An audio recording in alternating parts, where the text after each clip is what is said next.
Good morning everyone, welcome back to my channel and another mini vlog. তো সকালবেলা উঠে আমি চাটা নিজেই বানিয়েছিলাম।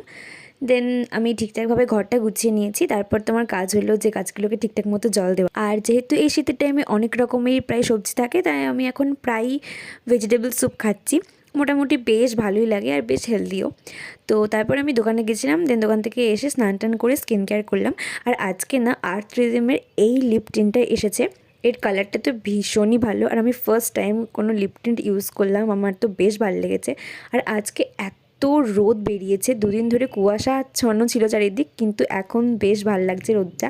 তো দুপুরের দিকে লাঞ্চ টাঞ্চ করার পর আমি একটু শুয়েই ছিলাম, মুভি দেখছিলাম বেসিক্যালি। তো বিকেলের দিকে মনে হলো একটু মিষ্টি খাই। তো ফ্রিজে গিয়ে দেখছি অনেক রকমের মিষ্টি আছে, তাই আমি এক বাটি মিষ্টি নিয়ে বসে পড়েছি। তারপর দোকান যাওয়ার জন্য রেডি হয়ে গেছিলাম। আর বাইরের দিকে না ঠান্ডাটা আবার, যেহেতু সন্ধে হয়ে গেছে তো ঠান্ডাটা ছিল, তো তখন দোকানে গিয়ে খেলাম 1 কাপ চা, আর বাড়ি এসে খেলাম রুটি। তো আমার দিনটা এভাবেই মোটামুটি একটু সিম্পল কাটলো। তো দেখা হচ্ছে নেক্সট ভিডিওতে। বাই।